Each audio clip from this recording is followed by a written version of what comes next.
So what do we want to complain about this week, Bills fans? The Sabres?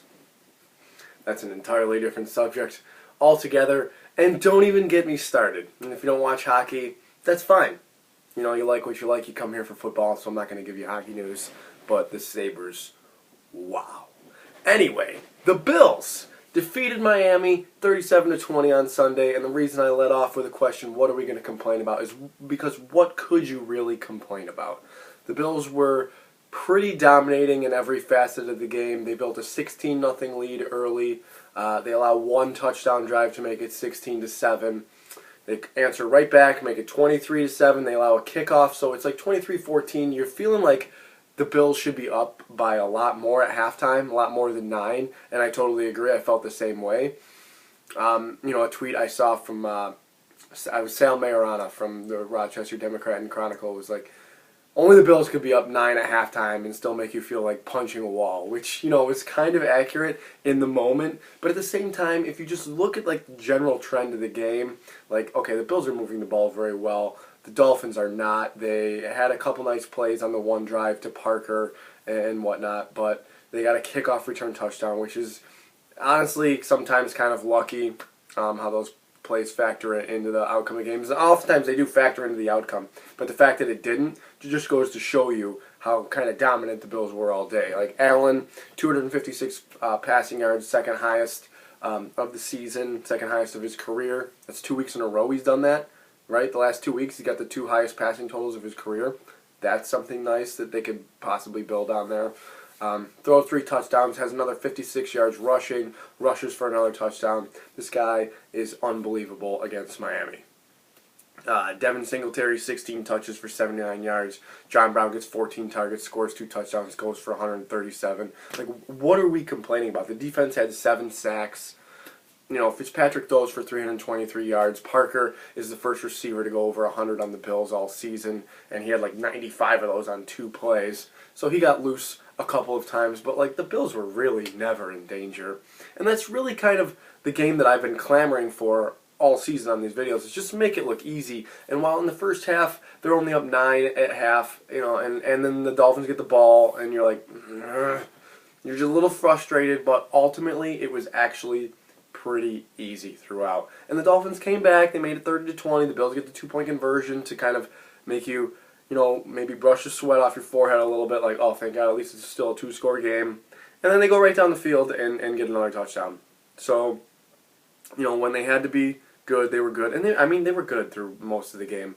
I liked, obviously, John Brown's game I just mentioned, Singletary's game despite the 2 fumbles. Dawson Knox only had 2 catches, but his touchdown was very nice.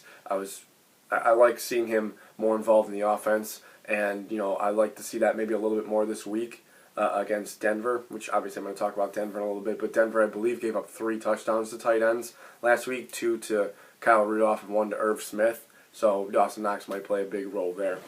Before I talk about the Broncos, obviously, it's week 12, guys. Like, it's already week 12. We are, essentially 2/3 of the way through the season here. And the Bills are 7-3. So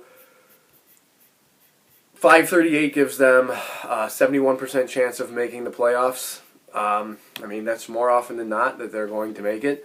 I wouldn't blame you for still feeling a little nervous, a little anxious maybe about the upcoming schedule. But look at the teams that they're sort of battling with right now. Indy and Houston are playing on Thursday Night Football, so one of them is going to fall to 5 losses. So that will put the Bills 2 up in the loss column on either one of them. They are 2 up in the loss column on Tennessee, and they have the tiebreaker with them. They're 2 up in the loss column on Pittsburgh, and they get to play them, so obviously, that'll be a big thing. They're 1 up in the loss column on Oakland, now 4 up in the loss column on the Chargers. So the Chargers are really in the rear view. Like, I'm just going through the teams here that really some of these don't even really matter. The Chargers are in the rear view. Denver's in the rear view. Jacksonville's 4-6, probably realistically in the rear view. You don't plan on them catching you 3 back in the loss column. Obviously, Miami and the Jets you don't even think about really at this point, or the Bengals, obviously. Cleveland is there, but you're still 3 up in the loss column on them, despite them having The tiebreaker over you. So they still have to be 3 games better than you over the last 6 games to tie you. Over the last 6 games. And they, granted, have a relatively easy schedule. And I'm not going to sit here and go through all the schedules of all these teams because really the Bills can control what they can control. They're in the driver's seat. You don't really need to look back, even though as a fan, obviously, you want to look back and see who's got the opportunity of catching you. The Bills really shouldn't even think about it that way. They should look at Denver as the opportunity to get to 8-3. They're playing a team in the Broncos, like I said, is 3-7. That is in their rearview mirror, and the Bills really all season have just made a living off of beating bad teams because that's what the schedule has given them. So that's no fault of their own. Obviously, they don't make the schedule. If you want, I bring this up every week, but if you want to yell at me about, oh, Greg, look at the Bills' schedule, they're just beating bad teams, like they're really like paper tigers or whatever that euphemism is. Like they're not really that good. Okay, well, I'll be sure to mention that to the NFL when we make the schedule next year. Like it is what it is. The schedule is going to be a lot tougher next year. I think the Bills play the AFC West and the NFC West. So like they're going to play. Let me see if I can go back and do my memory correct. They are going to play at Arizona. Might be a tougher game. Kyler Murray, who knows? I'm looking at next year. I'm just giving you a point. They're going to be at Arizona and at Seattle. No, they were at Seattle. Seattle will be here, and they'll be at Arizona and at San Francisco. Those are tough. Seattle and the Rams here. Kansas City's going to be here. They're going to be at Las Vegas and at the Chargers, I believe, or at Denver. Whatever. It doesn't really matter. The schedule will be a little bit tougher next year, but I'm just showing you how it just sort of varies. Like this is just what it is. This is what they give you. You alternate the divisions. You play whoever finished wherever. So it is what it is. And there's my weekly spiel on the schedule. So Denver this week blew a 20-0 lead last week against the Vikings on the road. They were up 20-0 at halftime. And they lose 27-23. They did have the ball late in that game. I think it was like some absurd length of drive at the end. And I'm going to look this up real quick. I think they ran like a 19-play drive or something that they ended up not scoring on. They tried like the same play 3 times, essentially the same play. At least twice to Noah Fant. I don't remember it exactly, but those back shoulder throws the back shoulder throw is a nice play. The fade is really statistically one of the worst plays in all of football. And yet teams continue to still run it. Let me see.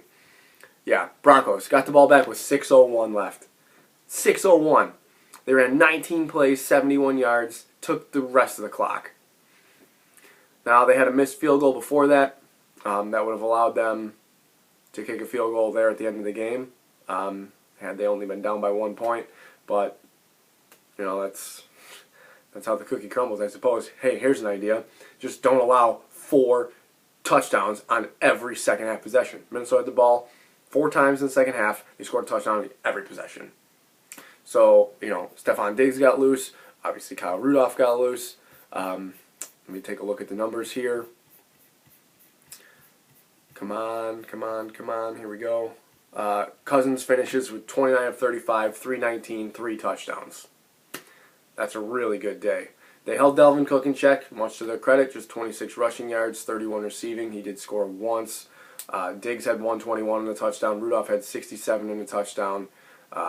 Irv Smith had 1 touchdown. So I believe I said earlier that the tight ends had 3 touchdowns. They only had 2 touchdowns, but they combined 8 catches for 87 yards and 2 touchdowns. And, Stephon Diggs, 5 for 121 and a touchdown. So, those, I think Stephon Diggs and John Brown are somewhat similar. Diggs might have a more complete route tree than John Brown does, but John Brown is similar speed, similarly dangerous in space, I would say. Could get behind Chris Harris, just like Stephon Diggs did for that touchdown. And the Broncos are really talented on defense. Obviously, I don't want to take any of that away from them. The biggest thing I'm looking at this week, obviously, is Von Miller lining up against Cody Ford at right tackle. Because Ty Nsekhe, I don't know if he's going to be back at all this season. Does look like a pretty rough ankle injury, but the Bills haven't made like a move towards IR or anything. They're just calling him week to week at this point. But that means that this upcoming week is Von Miller against Cody Ford, and that is, you know, Cody Ford might have a bright future in the league. So far, he has struggled with, you know, these bull rushers, and Von Miller is the best in the world at that. He has just five sacks this season. I don't know, maybe a little bit low by his standards. That doesn't mean he can't wreak havoc this Sunday.